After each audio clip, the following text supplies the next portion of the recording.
안녕하세요. 여러분 바다소리입니다. 오랜만에 뵙겠습니다. 오랜만에 하는 방송이고요. 나름 바빴어요. 제가 왜 바쁘게 다니는지 페이스북에서 저를 보시는 분들은 대충 알고 있는 상황이니까 거기에 대해서는 얘기할 것이 별로 없고요. 오늘 방송은요. 이재명 경기도지사님 재판이 현재 대법원에 상고되어 있는 상황에서 어떤 판결을 받을 수 있는지, 어떤 판결을 받아야만 최상의 결과인지 그것에 대해서 방송을 하려고 합니다. 여러 지지자분들께서 파기환송이라는 이야기를 많이 하셨는데 그것이 최상의 결과가 아니기 때문에 저는 그것에 반대하고요.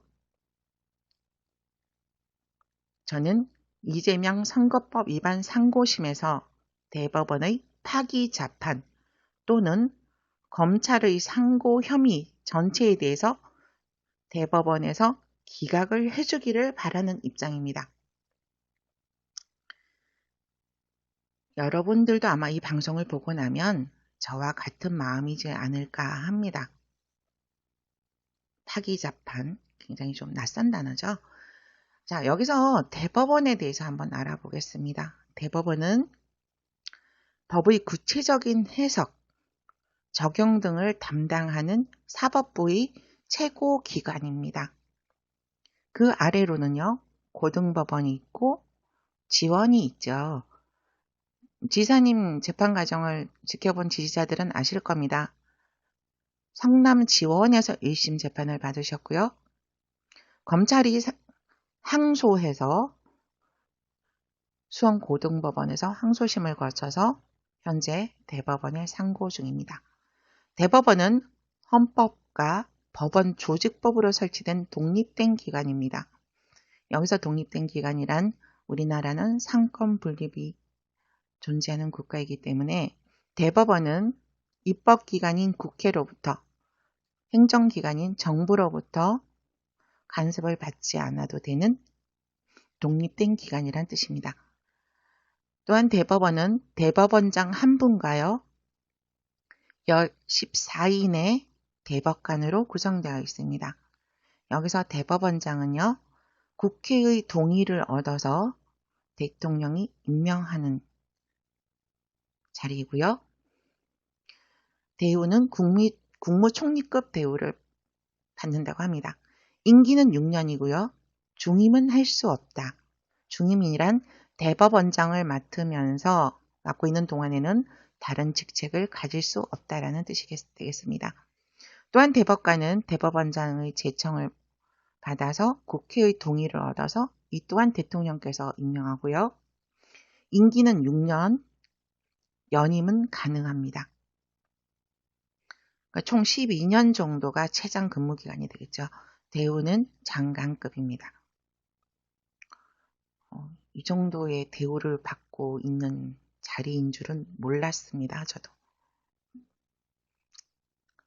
대단한 자리네요. 법을 공부하고 사법부에 들어와서 판사로 재직 중인 분들께서는 아마 최고의 자리가 아닐까 생각합니다. 대법원의 기능으로서는요. 최종심의 재판 기능이 있고요. 아무 재판이나 할 수 있는 건 아니고요.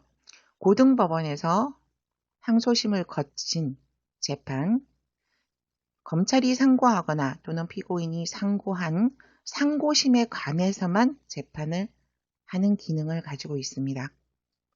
군사재판은 이례적으로요. 1심 이후에 바로 상고심에 회부되는 것으로 알고 있습니다. 몇 가지 예외가 있기는 한데 오늘 방송에서 중요한 것은 아니니까 빼고요. 자, 현재 대법원에서 상고심을 하는 재판의 원칙에는요. 합의체라고 있습니다. 대법원장을 포함한 대법관 3분의 2 이상으로 구성이 되는 것이 원칙이고요. 대법원장을 포함하면 총 15분이니까 10분 이상으로 구성되어서 합의체를 구성하고 재판의 원칙은 전원 합의체로 알고 있습니다. 또한 대부분의 재판은요, 대법관 3인 이상으로 구성되는 부에서 재판을 하는데요. 이 재판에서 어떤 전원 합의에 이르지 못하면 다시 합의체로 옮겨서 대법원의 상고심이 계속되는 것으로 나와 있습니다. 지산인 경우도 마찬가지겠죠. 우선은 현재 형사 2부에서 심리를 맡았으니까 4인이죠. 그분들이 전원 합의를 끌어내지 못하면 합의체에서 다시 심리를 받게 되겠습니다. 대법원의 상고 심리는요, 1심, 2심이 사실을 진위 여부를 논하는 사실 심리였다면 대법원의 상고심은 법률 심리를 원칙으로 합니다. 그리고 증거나 진술 등이 서류로 작성된 서면 심리가 원칙이고요. 피고인은 불출석하고 변호인, 검사들, 그리고 대법관 이렇게 출석해서 서면을 통한 심리를 가지고 공방을 나누는 것이 보통입니다. 지사님께서는 변호인 자격이 있기 때문에 본인 스스로 변호를 위해서 대법원에 가실지는 잘 모르겠습니다. 아마 지사님께서는 본인 판단하에 세상의 결과를 얻기 위한 어떤 행동을 하지 않으실까 그렇게 생각합니다. 자, 지금 지사님 재판이 형사 2부 4분의 대법관으로 구성된 부에서 심리를 맡게 됐는데요. 부는 법원 조직법에 의거 3인 이상의 대법관들로 구성되고 여기서 전원 합의를 얻지 못하면 합의체에서 재판함을 원칙으로 한다 이렇게 되어 있습니다. 대법원 재판부는요. 일반적인 경우 법에서는 3인 이상의 대법관으로 구성되어야 한다 이렇게 되어 있지만 대부분의 경우는 4분의 대법관으로 구성되고 재판장 1분, 주심법관 1분, 그리고 2명의 대법관으로 구성되어 있습니다. 지사님 재판에서는 재판장이 노판사님이시죠.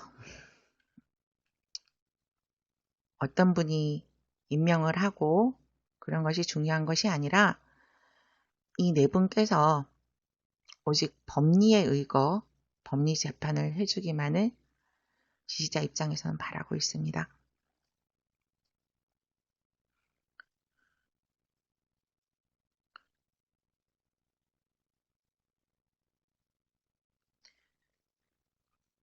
대법원에서 상고심에 대한 어떤 결과가 나오면요. 이것은 최고의 판례가 된다 이렇게 되어 있습니다. 하급심, 1심, 2심 항소심을 기속한다 이렇게 되어 있는데요. 기속이라는 것은 법에서 기속이라 함은 이제 가령 파기환송이 되면 다시 수원고법에 가서 재판을 다시 받잖아요. 그때 이 대법원에서 언급된 판례가 기속된다라는 것은 고등법원의 판사의 재량권을 전혀 주지 않는다라는 이야기랍니다. 수원고등법원에서 재심을 하게 될 때 대법원의 의견을 무조건 받아들여서 재심을 해야 되는 거죠. 그리고 이러한 판례는요, 차후에 비슷한 사건에서도 대법원 판례로서 영향을 끼치게 됩니다. 판례집이 따로 나와 있기도 하고요. 자, 대법원의 판결 유형을 알아보겠습니다. 이제 지사님께서 어떤 판결을 받을 수 있는지. 첫 번째로는 상고 기각입니다. 지금 현재 지사님께서도 상고를 해놓고요. 검찰에서도 상고를 했는데 대부분의 경우 상고 기각은 이제 피고인 입장에서 상고를 했을 때도 상고가 기각되면 유죄고요. 검찰 측의 상고가 기각이 되면 이거는 무죄로 보는 겁니다. 기각이 되면 더 이상의 재심도 없고 그것으로 끝나요. 자, 두 번째로는 파기환송이 있는데요. 원심을 일부를 인정하지 않고 그 부분에 대해서는 고쳐서 다시 해라 그러면서 하급법원, 고법으로 내려보내서 재심을 받게 하는 것이 파기환송이고요. 세 번째로는 파기자판이 있습니다. 대부분의 분들이 대법원은 재판을 하지 않는다, 판결을 내리지 않는다라고 하는데요. 그것은 아니고 이제 신뢰가 매우 적기 때문에 그런 예가 매우 적었기 때문에 이제 파기자판이 나선다는데 대법원이 직접 유죄, 무죄에 대해서 판결을 내리는 것을 파기자판이라고 합니다. 제 개인적으로는 3번 파기자판, 대법원 무죄 확정심을 바랍니다. 더 이상의 재심도 없고요. 더 이상의 논란도 없이 지사님께서 당당하게 앞으로 나가는 방법. 파기자판 또는 전체 혐의에 대한 기각이 되겠죠. 만약에 파기환송이나 이송이 되면요. 환송, 이송 받은 법원. 이제 지사님 같은 경우에는 예를 들면 수원고등법원이 되겠죠. 대법원의 판결에 대하여 구속된다라고 되어 있습니다. 아까는 기속이었고요. 지금은 구속인데 구속이란 뭐냐면 대법원의 판결에 의해서 수원고등법원의 판결은 제한을 받는다는 겁니다. 가령 대법원에서 허위사실 유포 혐의가 없다라고 했으면 그 부분에 대해서는 제한을 받기 때문에 무죄로 내릴 수밖에 없겠죠. 또는 벌금 300이 가하다라고 판결을 내린다면 벌금 300만 원에 대해서도 수원고등법원은 재고를 해야 되는 상황이 되겠습니다. 기속은 전혀 재량권이 없는 반면에요. 구속은 어느 정도 몇 프로의 재량은 있겠지만 구속, 법원의 판결을 제한해서 너희들 뜻대로 판결은 내리되 대법원의 판결을 받아들여서 이것을 기초로 해서 재심하고 판결해라 이런 뜻인 것 같습니다. 이재명 선거법 위반은 검찰에서 상고를 했는데요. 항소심에 불복 검찰이 상고를 했는데 혐의가 4가지 모두 다 상고된 상황입니다. 첫 번째 대장동 개발건에 대해서는 허위사실 유포 혐의고요. 검사 사칭건에 대해서도 허위사실 유포 혐의입니다. 세 번째 친형 강제 입원 혐의에 대해서는 허위사실 유포, 직권남용 이렇게 2가지 혐의를 가지고 총 4건의 혐의를 가지고 검찰은 대법원에 상고를 한 상황입니다. 지사님께서는 친형 강제 입원 혐의, 허위사실 유포 일부 유죄를 받은 것에 대해서 상고를 했고요. 그러니까 검찰 입장하고 지사님 입장이 상이하게 다른 거죠. 저희들은 이 허위사실 유포에 대한 일부 유죄도 억울해서 죽겠는데 검찰은 1번, 2번, 3번, 4번에 대해서 모두 상고를 한 상황입니다. 검찰이 이러한 상고가 법에 맞는지, 이치에 맞는지 한번 돌아보고 싶은데요. 우리가 지사님 검찰의 조사를 받고 기소될 때 외친 구호가 있습니다. 검찰은 억지 기소를 중단하라. 검찰의 억지 기소 규탄한다. 그리고 항소심에 회부되었을 때 검찰이 항소해서 항소심을 받을 때도 검찰은 억지 항소를 취하하라고 얘기를 했었습니다. 여기서 대법원의 선거법 판례를 통해서 검찰이 상고한 혐의가 맞는지 찾아볼게요. 공직선거법 제58조 1항에서 선거운동이란 공직선거에서 당선 또는 낙선을 위한 행위로 제한하고 있습니다. 그러니까 선거 기간 동안 모든 행위를 선거법의 선거운동으로 보는 게 아니고요. 당선 또는 상대방 후보를 낙선시키기 위해서 한 행위만을 선거운동이라고 제한하고 있는 겁니다. 또한 대법원의 허위사실 공표죄에 관한 판례를 찾아보면요. 허위사실 공표죄는 공직선거법 제250조에 해당하는 혐의인데요. 여기서 대법원 판례는 1항 당선을 위한 적극적인 허위사실 유포, 2항 제250조 2항입니다. 상대방 후보를 낙선시키기 위한 적극적인 허위사실 유포 행위를 대법원에서는 선거법 허위사실 공표죄로 보고 있습니다. 그럼 지사님께서 TV 토론회에 나와서 친형을 정신병원에 강제 입원시키려고 한 적이 있느냐라는 그런 질문에 대해서 그런 적이 없습니다라고 얘기한 것이 그 몇 초의 발언이 굉장히 적극적인, 당선을 위한 적극적인 선거운동이었는지 아니면 다른 후보들을 낙선시키기 위한 적극적인 행위였는지. 그리고 대법원에서는 언론의 자유를요, 제한적으로 허용하고 있습니다. 모든 것이 아니라 선거법에서 언론의 자유를 제한적으로 허용하고 있는데요. 공직선거에 나온 후보자에 대한 근거가 박약한, 미약한 의혹을 언론이 제기하는 것은 유권자의 선택을 오도, 잘못되게 할 우려가 있고요.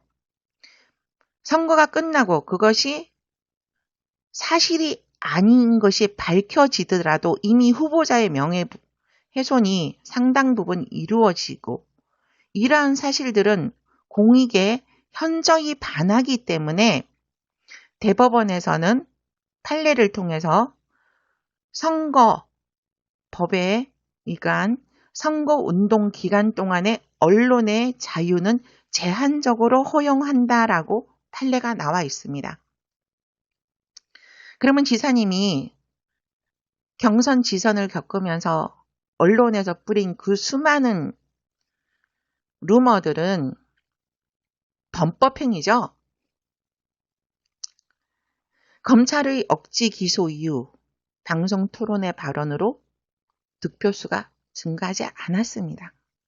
그러면 이런 앞에서 살펴본 대법원 판례, 선거법상 허위 사실 유포를 놓고 보면 방송 토론회에서 발언은 득표로 또는 당선을 위한 적극적인 허위 사실 유포가 아니기 때문에 검찰은 분명히 억지 기소를 한 것입니다. 여기서 임상기 판사를 한 번 더 말씀드려 볼게요. 임상기 판사는 2012년 안도연 문재인 선거공동대책위원장 광주 고등법원 항소심에서 일부 허위사실 혐의가 인정은 되지만 당선 또는 낙선에 영향을 끼쳤다고 보기 힘들다는 이유로 무죄 혐의를 내렸어요. 그런 사람이 지사님 항소심에는 일부 유죄를 때렸단 말입니다.